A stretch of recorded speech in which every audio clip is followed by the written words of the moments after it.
the new Arctic. This is our present, our era. Because when oceans meet, interests clash. When interests collide, influence is leveraged. Economy becomes policy. Infrastructure, power, presence, credibility. The old, cold, steady Arctic will not return. Shouting won't help. Arctic exceptionalism carried an idea: to be a poster child of collaboration, a path where trust led our way. But the idea of Arctic exceptionalism fell through the ice, and now it is gone. That's the new normal. However, hope remains, because between the old and the new Arctic is a moment, the turn of the tide, an instant between past and present, between what has been and what will come. An opportunity to set course. A time to build structures that can support power and endure tension, that will have an impact far beyond the Arctic. Through what we choose, through what we build, through what we see and say, through words, grounded in truth, rooted in realism, anchored in development, based on science. Wise, pragmatic, and collaborative. But the turn of the tide is brief. The opportunity is now. Welcome to Arctic Frontiers, Turn of the Tide.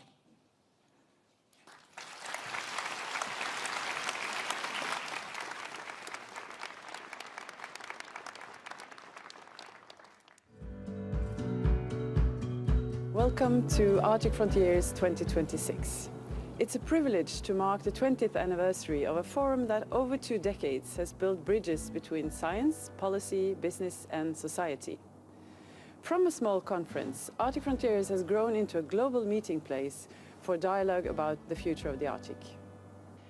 This year's theme, Turn of the Tide, reminds us that we are living through a moment of transformation. Across the world, tides are shifting, in geopolitics, in climate, and in the ways we choose to cooperate. The Arctic reflects these changes more clearly than anywhere else. As ice melts and new routes open, and as attention and interest move northward, we are called to answer new questions about security, sovereignty, and sustainability. But changing tides also bring possibility. The Arctic has long been a region where shared interests outweighed conflict. Collaboration has shown how knowledge can build trust, even in uncertain times. Today, global tension challenged that trust.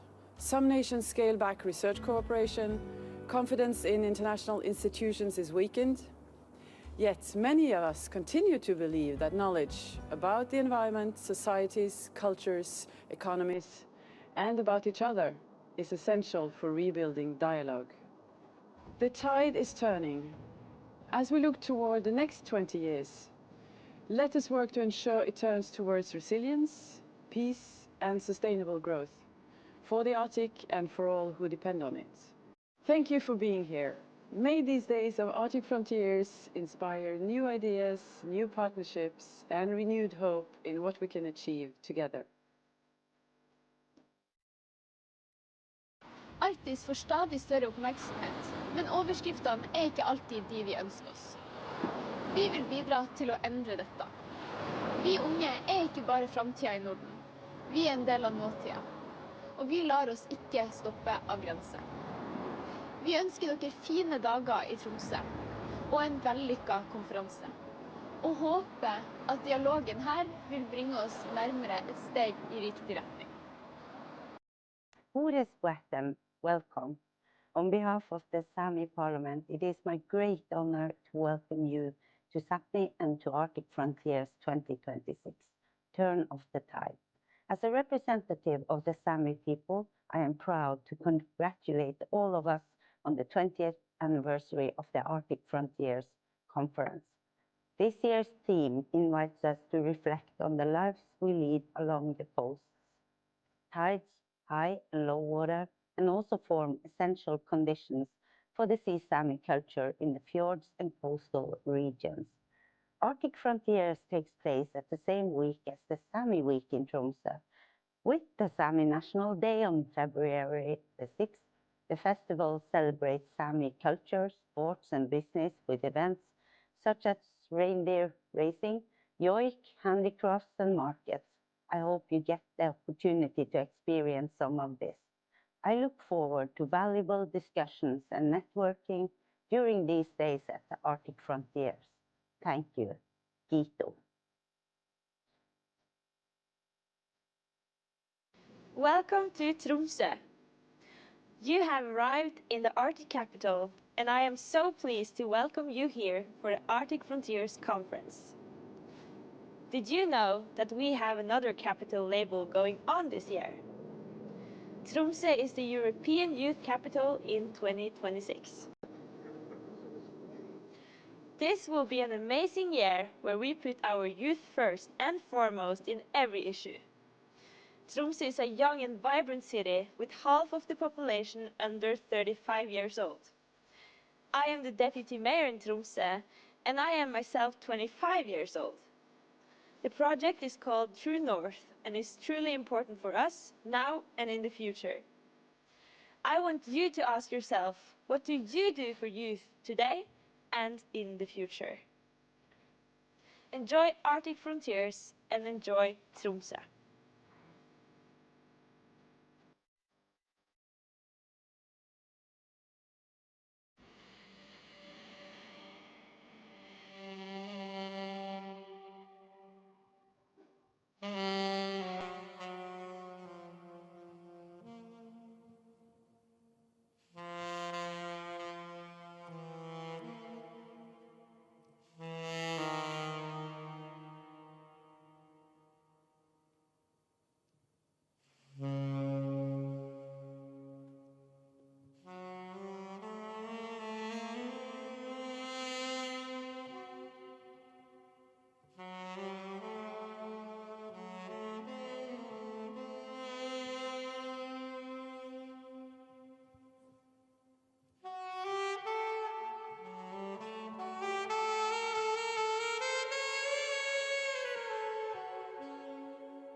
You may say I'm a dreamer,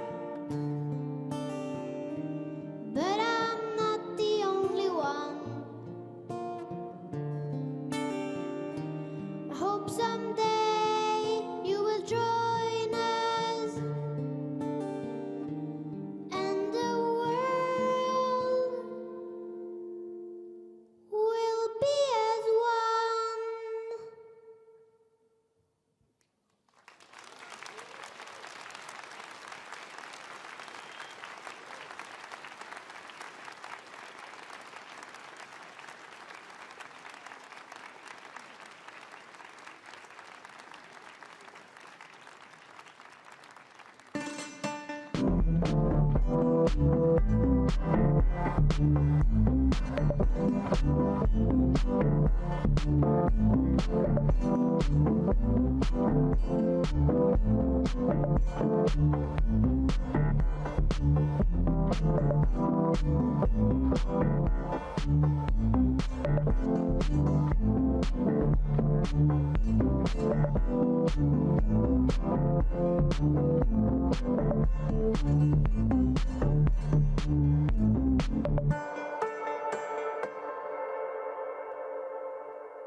At 69 degrees north, news travels faster than the wind, and today it is blowing straight through the Arctic.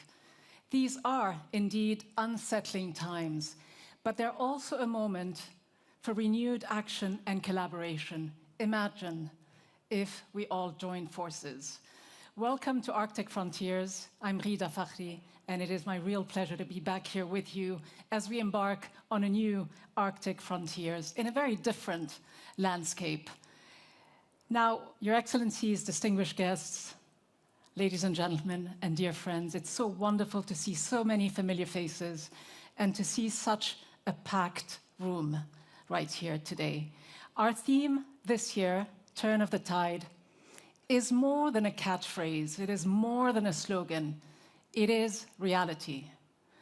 Geopolitical currents are shifting faster than one could ever have imagined, and nowhere is this more visible than here in the Arctic. Now, since we met last year, a year ago, the Arctic Council has entered a new chapter, with Greenland taking center stage under the Kingdom of Denmark's chairship. Political priorities, though, are changing, defense budgets are rising, and long-standing channels of research and scientific collaboration are under strain. The Arctic is no longer a remote frontier. It is firmly back on the global strategic map. It's a zone of rising military activity, yes, intensifying global competition as well, and high-stakes climate change. But it isn't all bad news. With new challenges come new opportunities. Communities that have lived here and thrived here for generations are now adapting to this new environment. They are finding ways to navigate a landscape that is increasingly shaped by strategic ambition and environmental urgency. But are Indigenous communities being given the space they need and they deserve to be a real part of the decision-making? This is one of the issues we'll be talking about throughout this conference. But another core issue of our time, a core question is, how can Arctic security and militarization coexist with sustainable, resilient communities? The Arctic is not static, of course, as you all know. It is dynamic, it is adaptive, and it is resilient. The question is not whether it will change, but how and who gets to decide. When President Trump declared he must have Greenland, it was a blunt reminder that the Arctic is no longer a peripheral issue, if it ever was. And so as global attention unmistakably turns north, there could be no better moment to examine the current state of Arctic affairs. And so to begin our discussions, it is my distinct pleasure to invite to the stage the Foreign Minister of Norway, Espen Barth Eide, to talk us through the interweaving Arctic currents of competition and collaboration through politics, trade, and science. Foreign Minister.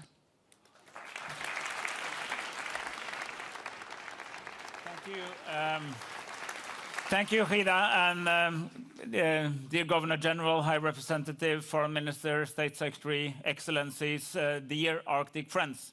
It is a distinct honor and a pleasure to be here in Tromso, again, and at the Arctic Frontiers Conference, which is very dear to my heart. And you know, when it's February, you go to Tromso, and this kind of is a static in my life. So it's great to be here. As you indicated, these are special times.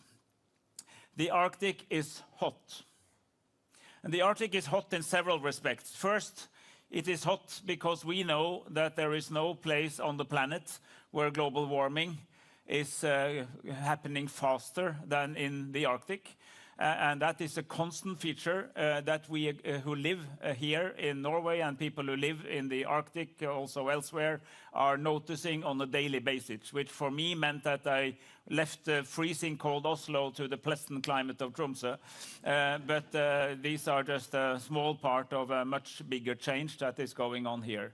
And let me start by saying that despite the geopolitics, the physical change in nature, the nature change, the environmental change, the global warming, and its effect on people's life and outcomes and livelihoods and ways to live remains the most daunting challenge to mankind.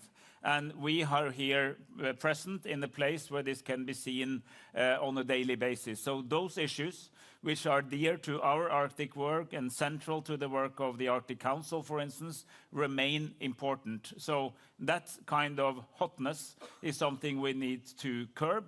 We do not want to be too hot in this context. It's actually good to stay a little bit cool, and that is a global challenge, but we see an increasing interest in that dimension. Secondly, the Arctic is hot because it's now very hot in the international security landscape, and we got an increasing amount of attention to Arctic security issues. Well, welcome to the club. This has been a mainstay of Norwegian foreign policy and that of some, if not all, of our friends and allies for many, many years, that we also need to take more seriously what happens to our security landscape when the ice melts, when the opportunities open, when there is more business, but also when geopolitical tensions come back. This has been a key feature for many years. Later today, we will celebrate 30 years of the Arctic Council, and Governor General Mary Simon was present at creation, one of the people who initiated the Arctic Council, which has been a success. It's still there. We had the chairship until last year. We handed it over to the Kingdom of Denmark, represented by Greenland, which I think was a very good move. And in hindsight, it was a very interesting that is exactly the setup now. The Arctic Council, of course, is not what it used to be because we have the war in Ukraine. We are not able to work with Russia in the old ways. We do not have political level meetings. There's a limit to how many new things we can do, but it's still there. And it's the ambition of the current chairship, I know, and the previous chairship to keep it alive, keep it relevant, because we need such an institution that is circumpolar for all people of the Arctic that continues. And a very special element of the Arctic Council, of course, is the role of indigenous peoples. The story of the Arctic is also about experience of indigenous people, how indigenous people and the rest of the population live together, a topic that is known from Canada to via Greenland to Norway and Sweden and Finland and other places. So this is a key feature that we need to preserve. On Arctic security, at least since the Stoltenberg second government in 2005, we were very eager to say that the northern areas is our primary strategic area of interest and responsibility. And that has been a constant since then through governments to say that. And we went to NATO, we went to other groupings to raise the awareness of Arctic security having to be higher on the list. And let's point out what we used to say. It was not that there was an immediate threat. It's not that things were very dramatically, very fast changing, but there were some long-term trends that should be factored in to the analysis of how to look after security. We were blessed with the fact that our dear neighbors from Finland and Sweden joined NATO. That made sure that there was more Arctic in NATO and more NATO in the Arctic, and there is now a continuous landmass from here, from the Barents Sea and the Arctic Ocean down to the Baltic Sea of NATO countries collectively bordering on Russia. This has strengthened our security, and High Representative Kaja Kallas, and thank you for being with us, by the way, representing the European Union, who is now taking her personally, but also the Union, taking a much stronger interest in Arctic affairs. We visited one of our newest Coast Guard ships, Bjørnøya, who's here in Tromso, and had a look at the security outlook seen from here, with everything that's going on in Russia, in the Kola Peninsula, and things that we've been following for many, many years. So now that we've had this somewhat surprising focus on Greenland, which I think will come back.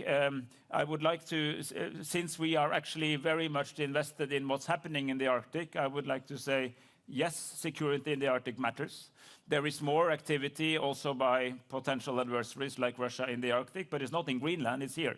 And it's on the other side, on the Alaska side, where we actually have visible proof of that presence. And we take proper care of that. We know everything that's happening, and we do that in a NATO context. Thanks God.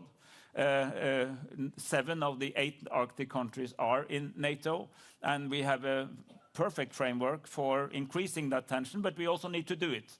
So there is this long-term Arctic Council type of activity that we like to keep alive. We also want to bring a stronger understanding and stronger focus on the more sort of hard security issues of the Arctic. But we who have been working on that, the collective we who's in this room, from Norway, from other countries, and experts from scientific community, from media, from politics, from business, who've been invested in this for a long time, we have a responsibility. And that responsibility, which of course I as a member of the government might have a little bit more than you, but we all have, is to welcome this new interest in the Arctic and try to help drive it and channel it into something that is somewhat more science-based and fact-based and based on the realities of the challenges that we are meeting. And this is very much what we're here to do today. And we have a superb panel. I will shut up now and leave it to the others, but I am extremely happy to be here, and I look forward to a candid conversation between people who all care, from Canada, from Greenland, from the European Union, from Sweden, and from the academic community on the complexity of Arctic questions, the opportunities, and what we all can do with it at this pivotal time in global conversations on our neighborhood. Thank you. Thank you. Thank you very much indeed, Foreign Minister Barth Eide. Thank you for setting the tone. We will indeed try to be as honest and candid as we can be about the state of affairs in the Arctic today. And as you say, the region is getting hotter in every possible way. Now, from Norway's high north to Canada's vast Arctic territories, what are the responsibilities there? What are the challenges facing Indigenous communities and the communities that live in the Arctic in Northern America? What do they face as the region grows stronger and more strategic in its importance? It is my pleasure to now welcome Her Excellency, the Right Honourable Mary Simon, Governor-General of Canada.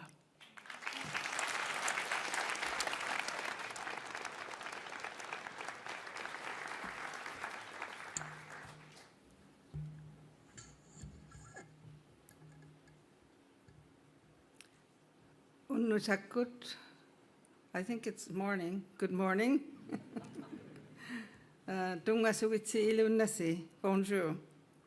Dignitaries, esteemed Arctic leaders and partners, it's a privilege to be here and with you today in the beautiful Sampi region of Norway. Arctic frontiers has never been more relevant. I am grateful for the moment discussions it has sparked to help shape the future of the Arctic. I grew up in Nunavik in northern Canada.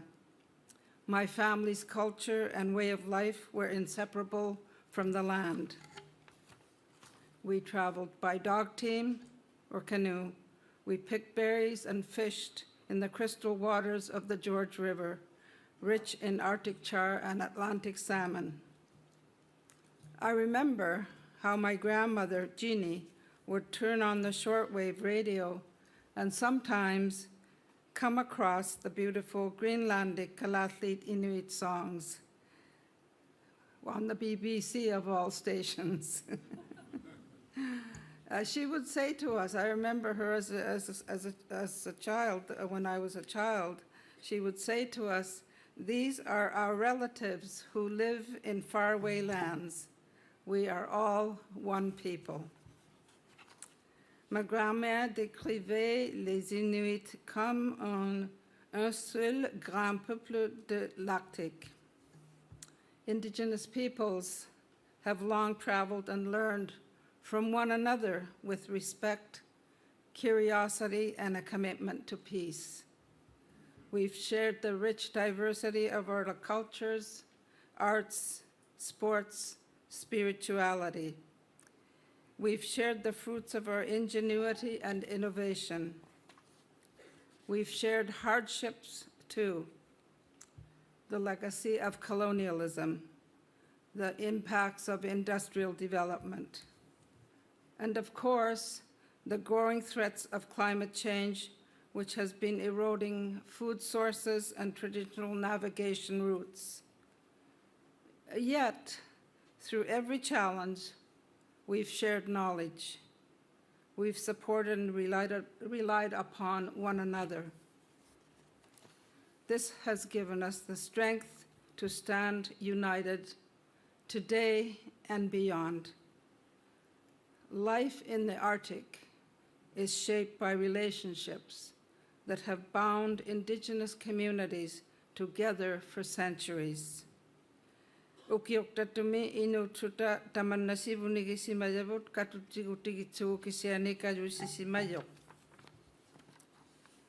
These strong connections will endure no matter what decisions are made in distant capitals. For decades, the Arctic was a rare, low-tension region where international cooperation prevailed, even when relations were strained elsewhere. For example, even when the Iron Curtain was in place, we developed our relationship with Inuit of Chukotka in Siberia. Today, the world sees the Arctic as a renewed, the world sees the Arctic as a region of renewed opportunity. International security issues are coming to the forefront. And now more than ever, we must uphold this tradition of collaboration and respect. Meaningful cooperation strengthened by Indigenous leadership has had a phenomenal impact over many years. Through the Arctic Council and other forums, Indigenous knowledge has driven science progress. It has inspired some of the Arctic's most ambitious environmental and wildlife stewardship initiatives. Indigenous peoples have permanent participant status in the Arctic Council. At this time, the Arctic Council is the only international organization that provides permanent participant status. Otherwise, we are invited as observers in other international forums. Respectful cooperation between Arctic states and Indigenous peoples has also strengthened diplomacy. It has helped resolve disputes peacefully. The 2022 boundary agreement on Hans Island between Canada, the Kingdom of Denmark, and Greenland is a notable example. It was achieved through patient, respectful negotiations that honored Inuit leadership. Time and again, work in the Arctic has demonstrated what can be achieved when cooperation is truly prioritized. Nous avons déjà démontré le pouvoir de la coopération dans l'Arctique. We are at a decisive moment in history. Challenges in the Arctic affect all peoples on Earth. More than ever, we recognize the profound interconnectedness of our world. We must continue to act together in a spirit of reconciliation and respect for Arctic communities. This is where our strength lies.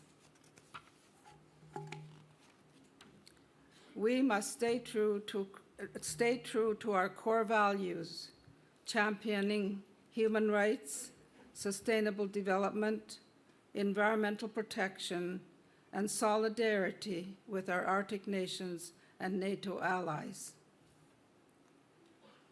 A strong Arctic is one where Northerners have the tools and opportunities they need to thrive. It is an Arctic where Indigenous knowledge, leadership, and values guide our choices.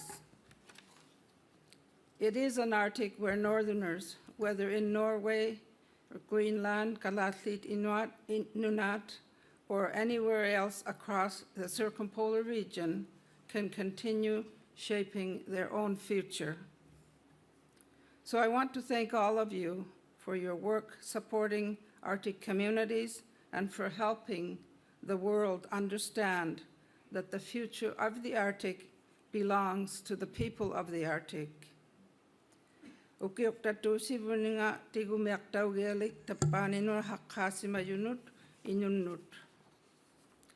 Tomorrow, I will visit Denmark and then on to Greenland, Galatlit Nunat. Let me be clear. Canada stands firmly in support of the people of Greenland who will determine their own future.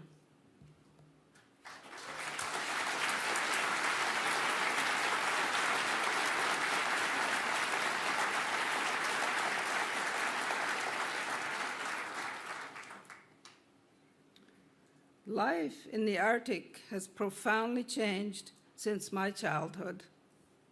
New realities, new technologies, new science. Yet today, amid rising tensions, one truth endures. The Arctic's greatest strength and stability lies in the resilience of its peoples.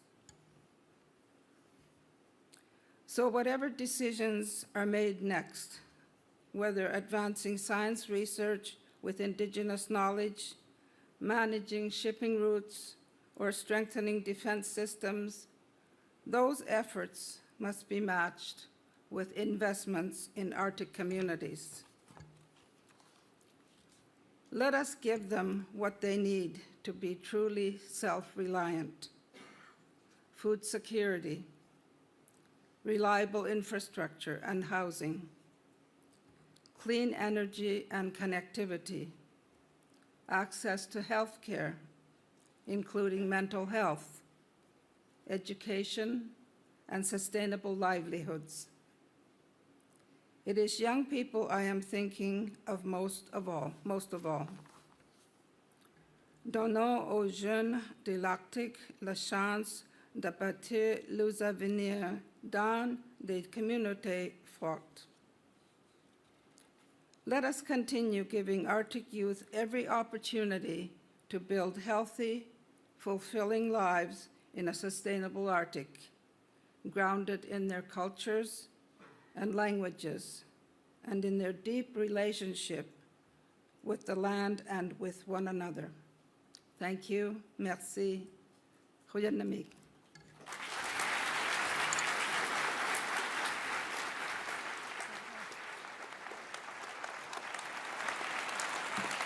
Governor General Simon, thank you very much. Merci beaucoup. Thank you for reminding us that this is indeed a decisive moment for the Arctic, not for every state in the Arctic only, but for the indigenous communities, and as you say, for the youth, the vibrant youth that make up such a big proportion of the Arctic. A time of renewed opportunity, you called it, a time for solidarity with Greenland, and a time for respectful cooperation between Arctic states and the Arctic indigenous communities. Now, from Canada, we turn our attention to Greenland, which of course has recently been at the center of heated, intense global attention. How is Greenland steering its way through the Arctic Council with its leadership role amid these rising geopolitical tensions with the United States, with so many competing priorities? How does Greenland aim to build the trust, the stability that is needed in the Arctic? Please join me in welcoming Vivian Motzfeldt, Foreign Minister and Minister of Research of Greenland.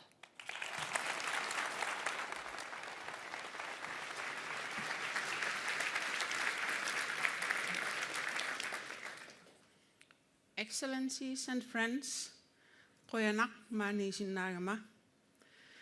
thank you for giving me this space and opportunity at this year's Arctic Frontiers, together with my esteemed fellow panelists, to say a few words on the state of Arctic affairs. What we have been going through have been intense and hectic, and there still are. While we are working hard to address and solve the issues that has put Greenland on the global agenda, it is important to acknowledge and appreciate the support and solidarity with us. And my fellow panelists here are a good representation of that. What we are dealing with, what we are defending, is greater than just the issue of Greenland and our future. This is as much about principles that we all care about. These times like these call for cooperation, dialogue, and respect. Dialogue among states and peoples through the established forums we have established, respect for the fundamental principles of international law, territorial integrity, the right of self-determination, democracy, and respect of peoples. The state of affairs is something the people of Greenland feel closely these days, but it also echoes across the world.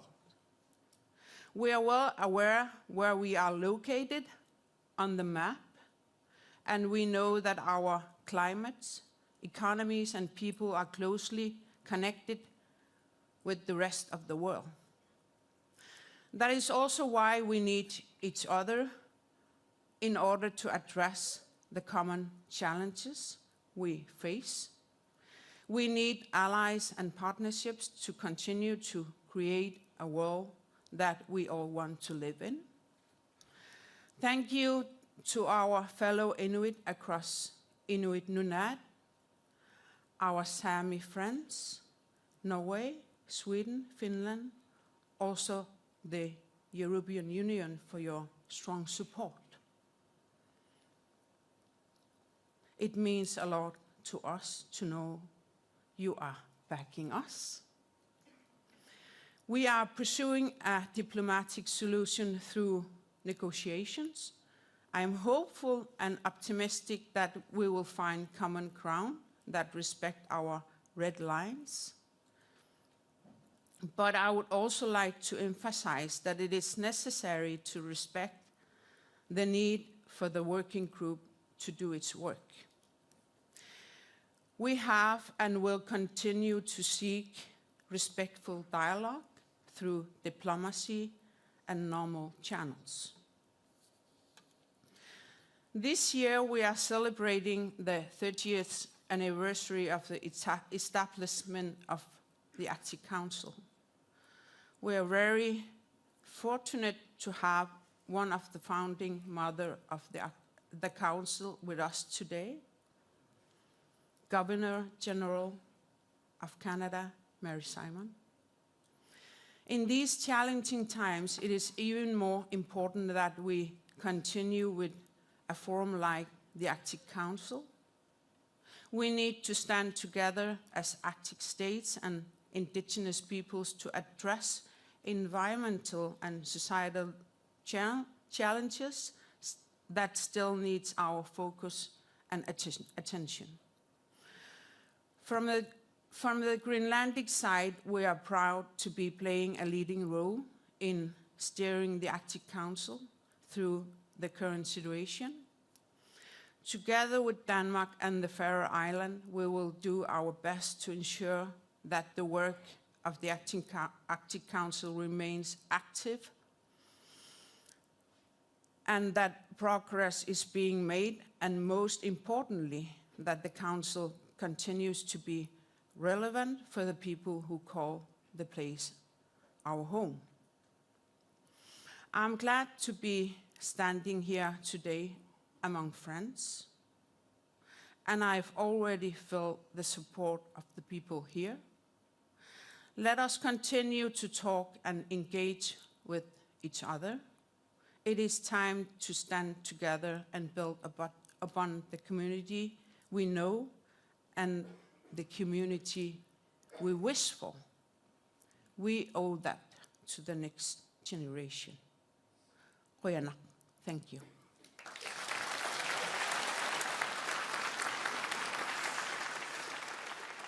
Thank you. Thank you very much indeed, Minister Motzfeldt.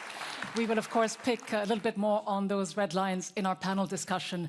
But for now, we turn to another key global actor, the European Union. Of course, the Arctic has taken on additional importance for Europe. But the key question remains, can the EU truly speak with a single, unified and strong voice when it comes to Arctic affairs? Please welcome Kaja Kallas, High Representative of the European Union for Foreign Affairs and Security Policy.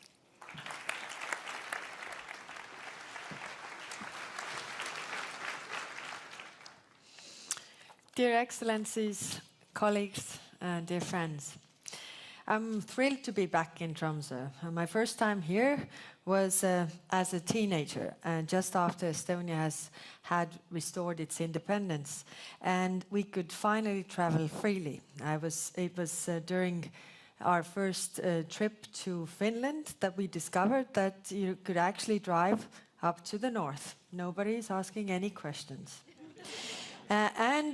So even cross the border to Norway, a NATO nation, imagine that.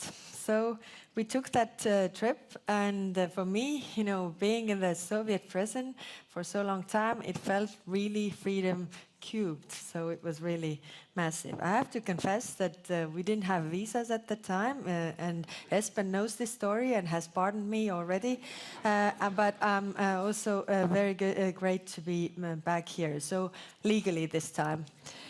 Of course, it is a period of high stress for the High North. Let me offer 3 observations from the EU perspective. First, the Arctic is critical for transatlantic security.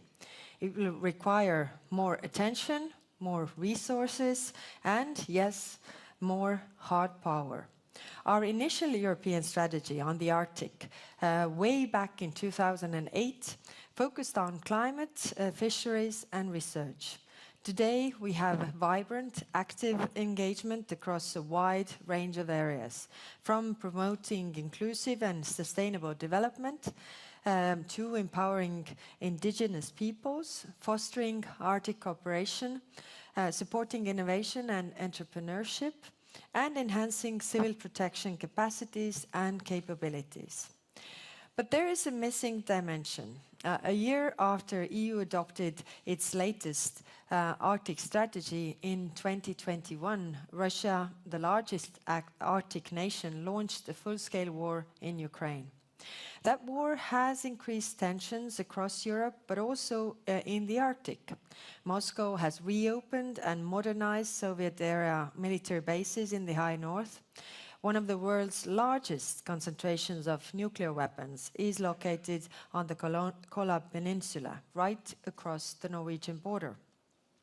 The Arctic has also become a testing ground for Russian missiles. Europe must catch up with years of Russian military buildup in the region. And here I want to thank Norway for its crucial contribution to European security in the High North. Next month's cold response exercise with the 25,000 troops training here in Norway will send a clear and unmistakable message of resolve. And this brings me to my second observation. The world has changed. And nowhere is this clearer than here in the Arctic. Not since the golden age of Arctic exploration have so many papers, journals, articles, opinions been written about this region, including the growing competition for trade routes and resources. I will not repeat these challenges here, with the exception of one we cannot ignore. And this is the radical change in the US thinking that marks a structural shift in transatlantic relations. Here in the High North, you have felt this acutely in the few last weeks. The EU understands that Greenland is strategically important for the United States. It is also strategically important for us in the European Union. Nearby are key submarine lanes. Beneath it are critical raw materials essential for the global economy. And the shortest flight path for ballistic missiles from Russia runs across the High North. This is recognized by all. But let me be clear where the EU is coming from. We recognize that the High North has been populated for thousands of years by the indigenous peoples of these lands, the Sami in Norway, Sweden and Finland, and the Inuit people of Greenland and beyond. We also believe in territorial integrity and internationally agreed borders. And we say clearly, Greenland belongs to its people. Tensions are lower than they were a few weeks ago, when Foreign Minister Vivian and I met in Brussels, together with the Danish Defence Minister Troels Lund Poulsen. But there is little clarity about what comes next, or when the next dispute may arise. So I will reiterate what I said then. The European Union stands with Greenland, we stand with our member state Denmark, and we stand by UN Charter. The future of Greenland is for the Greenlanders and Denmark to decide. Dear friends, All of this, the security challenges, the geopolitical shifts, the rapidly changing global order, leads me to my third observation. It is time for a fresh EU Arctic policy, one that reflects the times we live in and the world we want to see, including a secure Arctic. For the European Union, it is essential to ground these in strong partnerships. In the Arctic, this means close cooperation with Norway, Canada and Iceland, with whom we already enjoy close ties and have, or will soon have, in the case of Iceland, a security and defense partnership. NATO remains the cornerstone of security in Europe. But let's not forget that NATO and the EU have 23 members in common, and that today European Union is heavily engaged in defense itself. Our 3 member states, who are Arctic countries, bear a special responsibility for driving our Arctic policy. In the same way, those EU member states who are also NATO allies have a critical role in ensuring that the EU security concerns are in line with those outlined by NATO, including in the Arctic. You know as well as I do that the Arctic security is not defined through the military lens alone. It is also about resilient societies, about people building lives in an unpredictable environment, and about sustainable life. A safe, secure, livable and prosperous Arctic is a global common good. It's up to us to make it happen.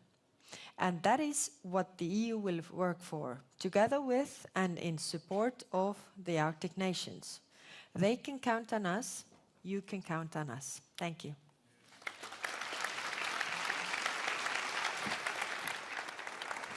Thank you, High Representative Kallas. As you say, it is time for a fresh EU Arctic policy. What does it look like from Stockholm's point of view? It is my pleasure to invite Christian Danielsson, State Secretary responsible for EU and Nordic affairs, to tell us more. Thank you very much. Thank you. Thank you. Governor General, Foreign Ministers, High Representative Vice President, Excellencies, it's a great pleasure to be here. And as Foreign Minister Eide mentioned, it's immensely timely. We are in a situation where things are shifting. If I would have been standing here in 2019, I would have said the Arctic is the example of peaceful cooperation. Not anymore. High North is not anymore the place where there are low tensions. And that we have to take in. Now, what does it mean? Well, we have already listened to detailed descriptions of the security challenge. It is clearly there. For our part, we see it and we work on it. Within NATO today, and I think exactly as Foreign Minister mentioned, the whole issue of High North has come into play in the security context of Europe today and also in our transatlantic relations to an extent that we didn't have before. That's good, even though it's a sign of the fact that we have adversaries out there, that we have challenges out there. But we need to work on it, and that's why it is important that we now do the necessary investments in our defense, nationally and in cooperation within NATO. We need also to bring in and continue to take into account a challenge that was there 4 years ago, namely climate change, and still will continue to be a challenge for us. Now, that means thinking in terms of how we can mitigate it. That means what we do nationally and globally. That means also how we work together with the communities in the Arctic in taking on the issues that comes about as a result of global change in a negative sense. But this is also an issue which raises opportunities and in a sense plays into the global competition we see, namely the fact that suddenly the Arctic region becomes interesting from an issue from the area of raw materials, from the issue of communication, from the issue of economic development in a broader sense.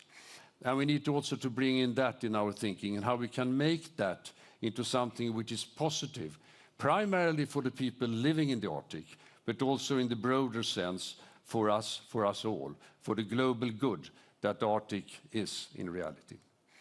The third element that is playing in, and that comes as a result of this, it's a more concrete international interest in the Arctic, in the Arctic. We have just heard about the US interest, and there should be no doubt about Sweden's stance here. We stand with Greenland. We stand with the people of Greenland. We stand with Denmark, and we are very clear that international order must be respected. That goes for territorial integrity, and it goes also for the other elements that comes about in that context. But that being said, this renewed interest in the Arctic also is something that we need to bring into our thinking. And where does it land for Sweden? Well, for us, it lands on the defense side, bringing in the Arctic element clearly in our defense planning within NATO. In the more general sense, we are working on a new Arctic strategy, where we will focus on the Arctic Council and how that one can play an important role in this new reality. Even though we can't take decisions that we could before, we need to be able to do as much as we can on the research side, on all these important elements where the Arctic Council plays, and we need to bring up the necessary trust with the communities living in the Arctic so that we all can play together in that direction. We are also looking into how the Arctic, in our Arctic strategy, of course on the defense side, and we also look very much into how we also can see it from an economic point of view. We very much welcome the work that is going on in the EU and the role that the EU has, increased role that the EU now is taking when it comes to the High North, the Arctic region. And of course, it's true that with Sweden, Finland and Norway in NATO, the whole issue of Arctic North, of the High North, is not anymore something which is exotic, something far away, but it's in the midst of what is NATO cooperation today. But most important is that we can work together. All of us who have a stake in the Arctic, that we work together, try to path out a route ahead to meet these challenges and make the best out of them. And that's where Sweden will be, and that's what we will support. Thank you.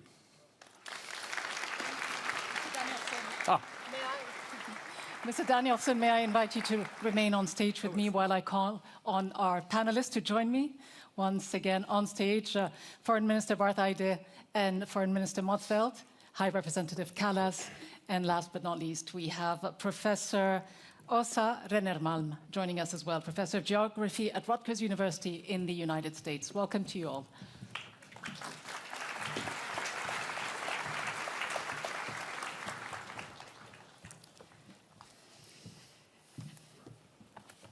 Now, we have so much to talk about. We've touched on so many issues, but of course, the overarching theme has been focus on geopolitics. So let me turn to you first, Professor Åsa Rennermalm.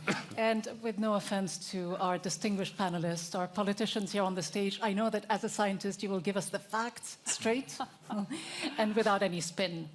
So tell me to what extent what you have heard today fits with your perspective when it comes to the most consequential challenges facing the Arctic region today. Thank you. And I just want to say that I'm speaking here today, this is my own opinions and thoughts, and not as a representative of Rutgers University or the American Geophysical Union, where I hold many volunteer leadership roles. There's no doubt about it that the geopolitical situation in the Arctic right now is very serious and troublesome. But the long-term security issue in the Arctic is not what's happening right now. The long-term security issue of the Arctic is climate change and environmental degradation and pollution. To understand what's going on, we need science. And we may know on a big picture level what is going on, but there's so much still to uncover because we don't know exactly how climate change is going to unfold. We do not know how it's going to play out in the local communities across the Arctic. And to understand that, we need science. We need to collect data on the ground, make observations, analyze them. We need to run models, and we need to collaborate. So it's a paradox at this time when science is so important that science is being under increasing threats of being diminished in the world. And I'm not just speaking, I'm here, I'm an American person, I work at an American university, and the changes we've seen in the last year with the attacks on science in America is absolutely devastating. But we see similar things happening in Europe too, with funds being diverted to military buildup and production of weapons. So at this time, when we need science, science is also under threat.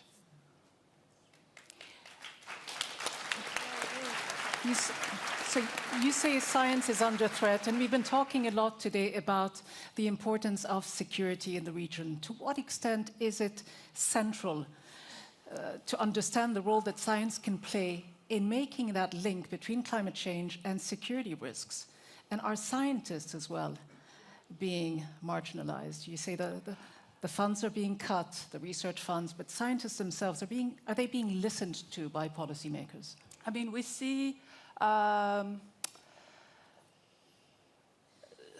very alarming trends that we see in our societies today is eroding trust in expert knowledge and evidence. And it's because of spread of misinformation and disinformation. And in the United States, we see it's really coming to a head, where people can't even agree on what is reliable information. What are the truths that we all can agree on? And when we cannot agree on that, that's a huge issue for our security, because how are we going to work together if we cannot agree on the basics? So I see that as a huge problem. How challenging is it to be a scientist in the US today? I mean, it's incredibly shocking what's happened in the United States in the last year, with friends losing their jobs, with grants being pulled, with threats of extremely important institutions like the National Center of Atmospheric Research being threatened to be dismantled, one of the most important research institutions in the world that provides models, computing infrastructure, and I don't even know half of what they do.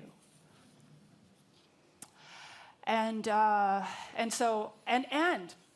what's also happening is that we're losing a new generation of scientists, because the pathways to become a scientist is becoming more difficult. All right, Professor, we will obviously follow up on all of this, but let's go to the politicians once again. Foreign Minister Barth Eide. I mean, here we have Professor Rennermalm telling us about the importance of science, but of course from a foreign policy perspective and from a political perspective, you have said today and repeatedly that for you one of the key achievements of the Norwegian chairship of the Arctic Council was keeping it together after Russia's invasion of Ukraine. But is the status quo tenable? No. Is it in the best interest of the Arctic? No, status quo is not good. This is a holding operation to keep the apparatus alive as we're waiting for better times, and we work elsewhere to make times better. So status quo is not tenable. That's absolutely true. I would very much like to echo this, that it is also, as a government representative, it's incredibly important to strengthen and actually defend the protection of facts and science. And science basically a methodological way to falsify or verify hypotheses in whatever field. And you know, the Enlightenment, which is sort of foundation of modern civilization, was about rulers accepting that although I feel that the world is flat, the scientists tell me that it's round, And at the end of the day, it's okay. It's not woke. You know, it's acceptable. All right, I have to rearrange. This is, you know, when we went from Middle Ages to Enlightenment. And if we're going backwards, we're in deep trouble. For all of us, very, very serious trouble. Because if you don't believe, and of course, scientists never agree on everything. You know, this is, I have a research background myself. But, you know, you agree on certain methods that make certain things more likely and certain things are simply wrong.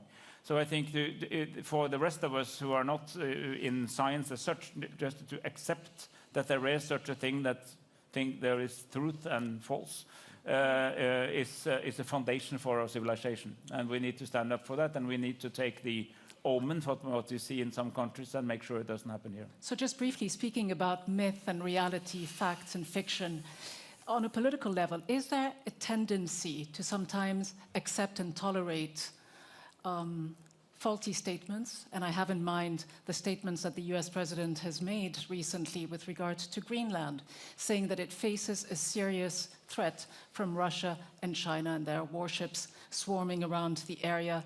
To what extent do you agree with this? Is it right or false? And should you speak up when you see that there are certain falsehoods being told? Well, I mean, this is a very central issue to the conversations we are having. You know, there is definitely a need to take the security of the Arctic more seriously. And thankfully, there's also several arrangements to enable that. It's NATO. It's including cooperation with the EU, but Arctic countries, 7 out of 8 Arctic countries are NATO. The Kingdom of Denmark has a defense agreement with the US from 1951, which allows for much, much more access to Greenland within the current framework. So what we have done, and this, I mean, I'm proud to say, practically every single one of the 31 NATO members that are not the US has said, on the one hand, we stand by the Kingdom of Denmark, Greenland for Greenlanders, and whatever should happen to the Danish realm, if anything should change, it's up to the Greenlanders and the Danes, nobody else. So we stand up for that, not only because of Denmark, Kingdom of Denmark, but because of the principle that you simply don't take other people's land by force. At the same time, we also say collectively that we're more than willing to discuss the real security challenge in the Arctic and work on them together. So that's this double message, has been very explicit from all of us, and I'm talking about the very best friends of the United States of America. There have been very explicit statements of solidarity, but beyond the statements, what are you willing to do to stand up to an ally like the United States if it goes from attempts to influence and control Greenland to something more concrete? Well, I was in Davos. I was listening to the president when he said that he would not use force against the Kingdom of Denmark and Greenland, and a few hours later that he withdrew the threats of tariff punishment for those of us who actually said we're ready to enhance our presence in Greenland because we want to take security issues seriously. So that response has already had an effect. I am very much aware with Vivian Motzfeldt and Lars Løkke Rasmussen, there's still work to do, but we are in a different space, and kudos to them for taking this very wisely into a different space, and we rest assured that we're all with you here. But is the US still a reliable ally, yes or no? So, time is tight. What politicians don't like yes and no questions. So, I mean, I see you also the US is a very important ally, and we are just looking in a region where we have a significant and increasing American participation, as we want to, in exercises, in overseeing what's happening on the Russian side in the coal line and our waters. So we work very closely with the US, and there are so many Americans who are very much aware of the importance of these areas and the importance of alliance. So, and we've been allied with the US for 77 years, and there have been different presidents through these 77 years. All right, so the answer is yes. Yeah. They are still a trusted ally despite all of the uncertainties. But we'll get back to it. Foreign Minister Motzfeldt, if I can come to you very quickly. I mean, you said that the time now was for negotiations and that you were seeking a diplomatic way out of the impasse with the United States. You also mentioned briefly the red lines. Has the threat of the United States to acquire Greenland one way or the other, even though President Trump has said that there will be no military means used, has it completely disappeared, or do you still have concerns? Oh no, I think that the concerns is still very high, but what we stand just for 3 weeks ago and where we are today, I feel more, I see more hope in the future, and at the same time that how important it is to take this diplomatic track. And now we are in direct communication, and instead of talking to each other through media. And I think that the decision to make this working group gives us a sense of hope, and of course we'll do our best to find the best solution so we can. Of course, United States has been our ally for many years and a friend, and we have been saying in many circumstances how important it is for our security. We have been friends and friends still today and allies, but the rhetoric you have been used is not something you have been heard from your ally. So the situation has demanded many things from our side to find the right solutions. Of course, with the in cooperation with Denmark, also making these defense agreement we did with the defense minister. At the same time that we are taking issues that we have never been taken before, talking about capabilities that we don't even have terminology on that. We don't even have word for that. So at the same time, all these tensions that came so fast, that you also need to have your people with you.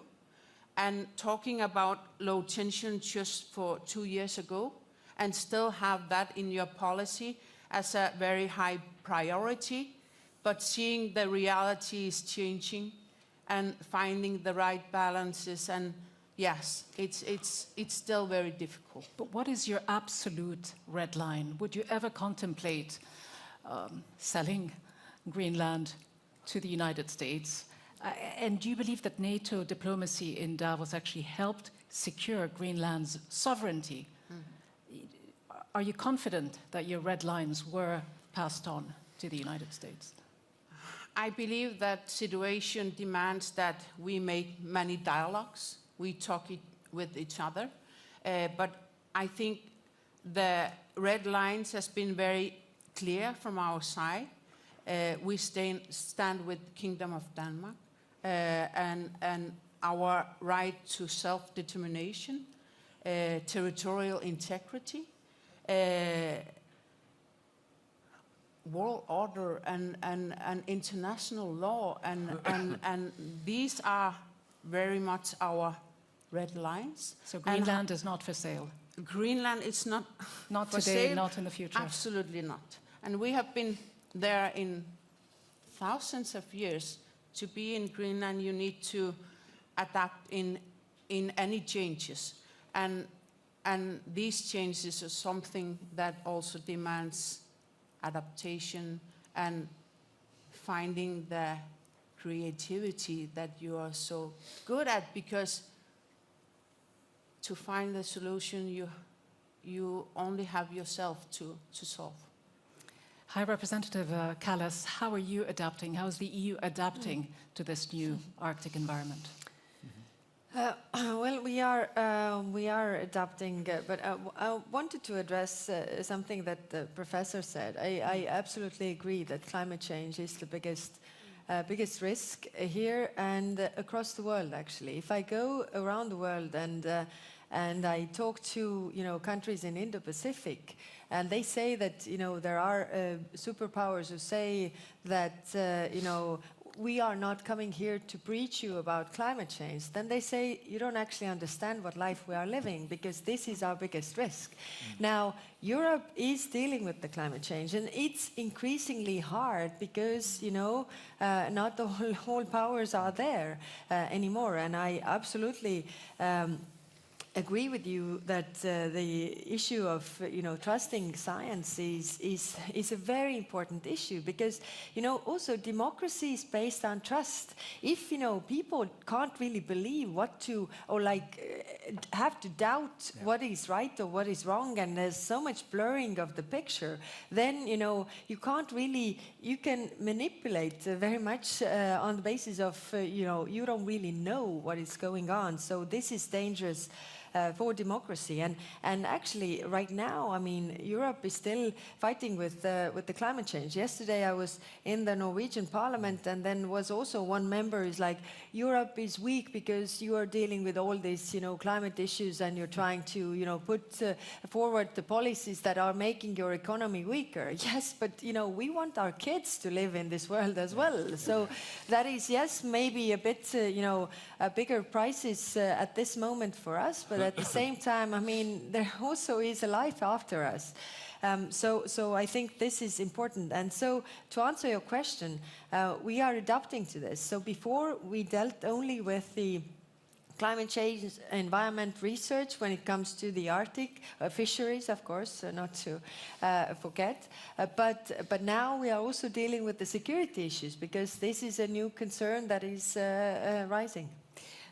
High Representative Kallas, good to hear you talk so much about climate change, and I think, Professor, you'll be happy that this is the one issue that every politician can agree on. Not every politician, come on. Well, if you Look at the news. If we leave the United States aside, well, and a couple of other places. We can't kind of leave them aside. Well, let's bring the US back in, as I like to go into the more sort of provocative areas where there might be less agreement. I mean, on stage earlier in your speech, you talked about how the Arctic requires more hard power, and that there was recently a radical change in the US thinking. You didn't mince your word. You stand with Greenland and the rest of it. But you did say as well in Brussels that the EU vows to hold its ground. I just wonder how. Is it not often too cautious because of its dependence on the United States for security and defense? Mark Rutte said it very bluntly.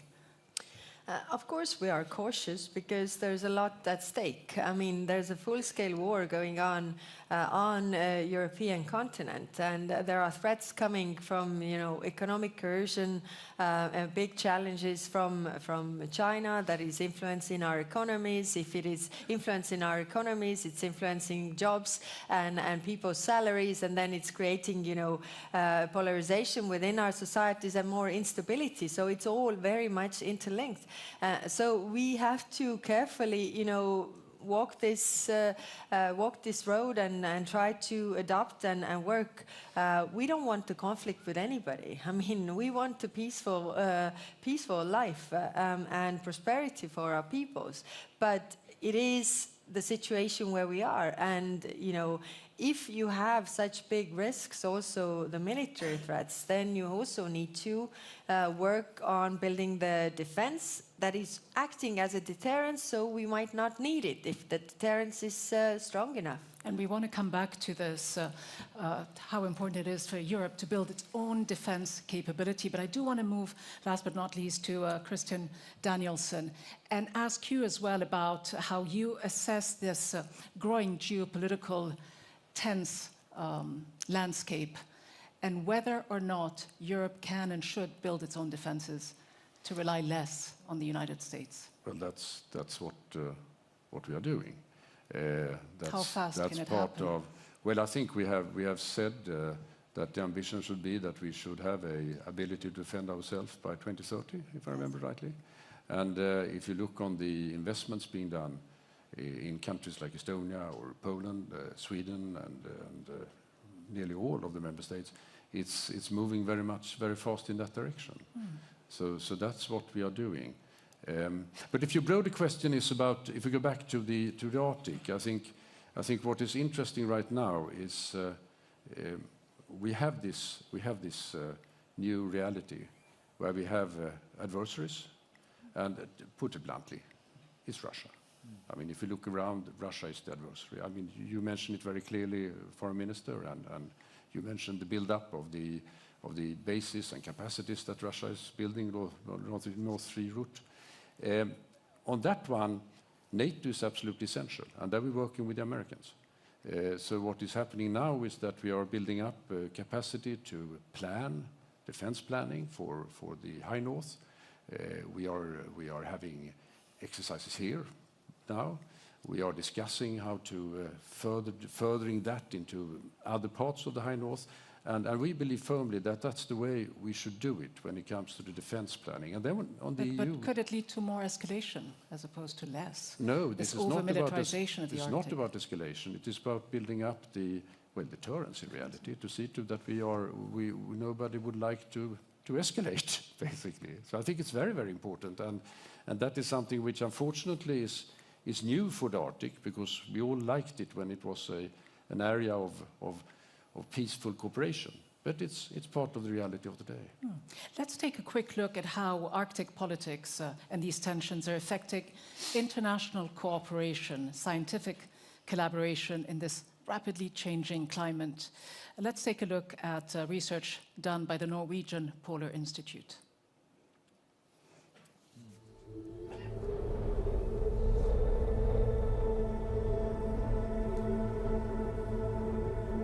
Svalbard is one of the areas most severely affected by global climate change, warming 5 to 6 times faster than the global average. Scientists from the Norwegian Polar Institute are heading out in the field. Over several weeks of fieldwork, they will measure how much the glacier has melted over the previous year.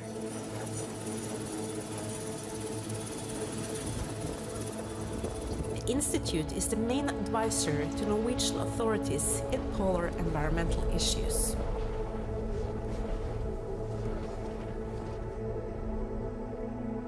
The results are discouraging.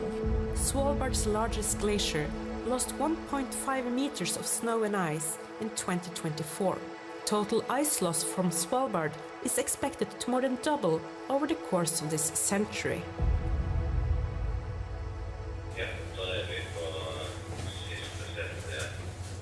From South Pacific sea level rise to global permafrost melt, the world community is dependent on knowledge from the ice-covered and far reaches of the Earth.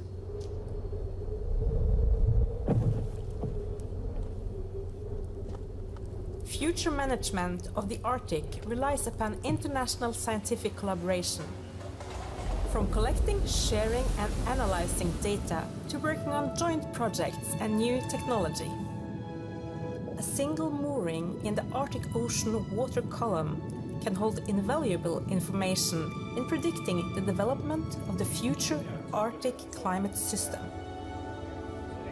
Polar scientists are out in the field searching for answers to the most pressing challenges of our times. 2026 will be a major year for polar research. In partnership with the Research Council of Norway, we are preparing Norway's participation in the 5th International Polar Year. We are also setting up the Svalbard Science Office in Longyearbyen. Collaborative infrastructure is the backbone of polar research, and international cooperation is needed to ensure scientists from all over can participate in this effort. As we head towards 2050, this underscores the huge need for knowledge and updated climate prognosis in an Arctic that is becoming more open and accessible. International collaboration is being challenged, while science is more important than ever.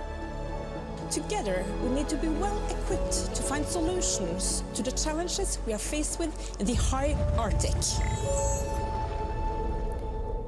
International cooperation, scientific cooperation, is being challenged. An understatement, perhaps, Professor. Just how frustrated are you and so many of the scientists here in the room by these ongoing political tensions that are limiting the international collaboration? And by that I mean perhaps as well, how important of a gap does Russia's absence and collaboration within the Arctic Council impact negatively this research, because it hosts, as far as I I could tell the largest polar bear populations, Russia does, correct me if I'm wrong, and the majority of Arctic research stations as well. How critical would Russia be? Yeah, I'm not an expert on Russian polar bears, but Russia certainly has the largest landmass in the Arctic.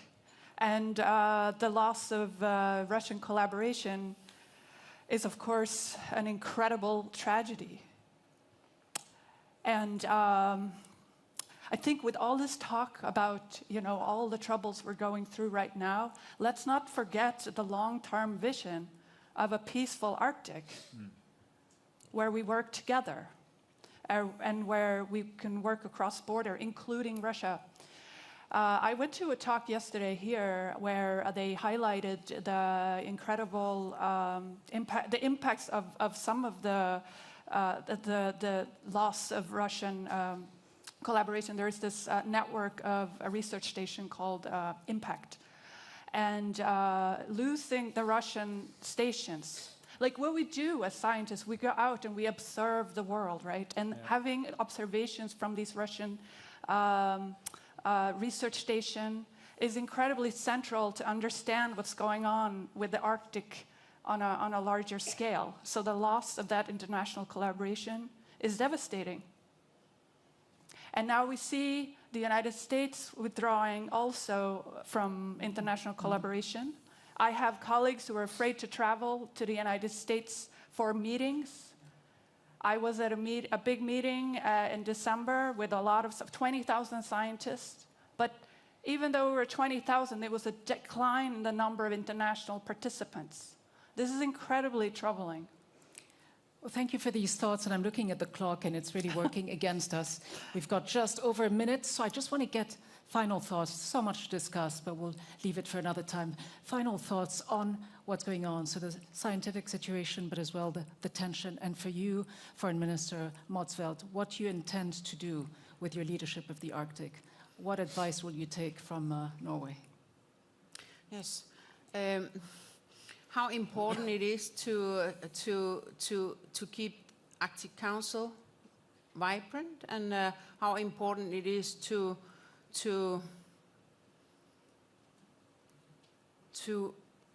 keep our cooperation as strong as we can, and keep it vibrant as we can, and have a common understanding between all these states demands the world's future. So how important it is on that, and of course on our leadership, how important it is to make it so close to people as possible, indigenous people, and us living in the Arctic. And situation today, for just several months ago, the biggest threat is climate change. Today, a new reality with the threat from your ally. So finding the right balances every day, and never know the day tomorrow will bring to you. So I would just say, on behalf of all Greenlandic people, thank you so much for standing with us. And yeah. A lot of competing priorities, a lot on your plate, no doubt. High Representative Kallas, for you, if you were to touch on one or two priorities for the Arctic policy of the European Union, how would you fundamentally change it? Well, like I said, I think the fundamental difference is the security aspect that wasn't there before. So this is what we also need to address, in addition to the climate change, environmental issues, fisheries research that were already there. Mr. Christensen, for you?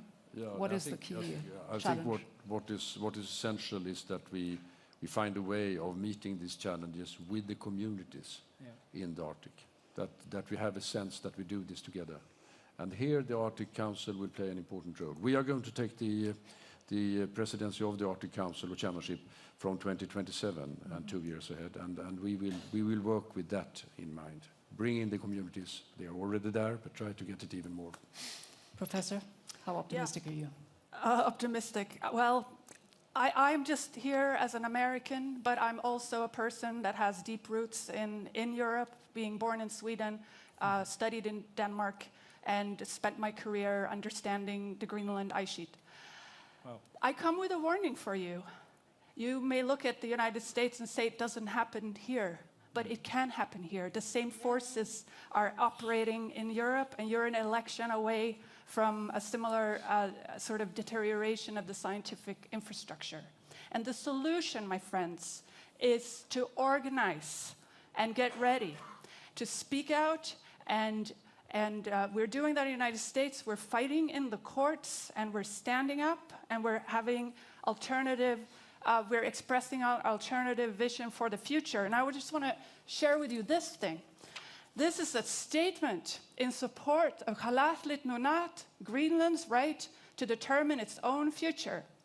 It's signed by over 200 scientists in the United States, all of which have been working in Greenland or do science about Greenland. And we know that there is a better way to communicate with the people of Greenland, not through threats and intimidation, but by respect and openness. And Greenland has welcomed us for decades to do science in Greenland and been incredibly welcoming.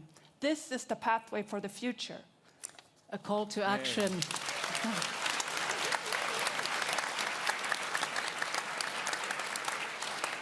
Foreign Minister Barth, Eide, you have the final say. What is your warning? I mean, the Arctic Council we have mentioned is 30 years old, give or take. Can it survive another 10 years? What's your key advice? Indeed, I think so. And most of the countries in the Arctic Council, most of us, are countries with sort of high trust, high sense of community and togetherness. And I think preserving that is maybe as important as investing in defense, which is also good. But, you know, to keep societies united, and I think what you're doing now in Greenland and also in the Kingdom is very impressive. But my final message is a positive one, which is that remember that the reason we discuss security was not generated in the Arctic. It's not because of Arctic development. It's because of global development and regional development, war in Ukraine and Russia's behavior.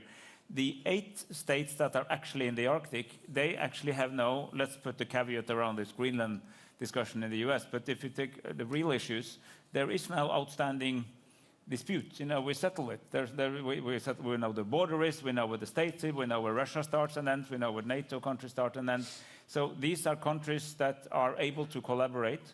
And right now it's difficult with Russia, but at least the rest of us should try, because we, in contrast to many other places, you know, part of the Eastern Europe now, with, you know, you have Belarus, you have Moldova, you got Armenia, you got Georgia, which is in play in a sense. We're nothing of that here. It's very clear. You know, Russia's border goes to the Norwegian border, and from the first meter, there's a NATO border. That's a good starting point, because there is nothing to really to quarrel about in the Arctic. But at the same time, we say, as I said, if there is a broader dispute, our waters will be important. So let's remember this is still true, that there are some problems we do not have in the Arctic, and let's keep it that way. Your one-word tip for Greenland as it takes the torch forward? Well, Greenland is already on it. They're doing an excellent job. We're still in a maintenance mode, but keeping the council together. And again, I think, I am absolutely convinced that Greenland and Denmark, the Kingdom of Denmark, with the support of all of us, will prevail in this dispute. And we will work together as all Arctic countries on the security of the Arctic in the long run. All right, on this very positive diplomatic note, thank you all very much indeed.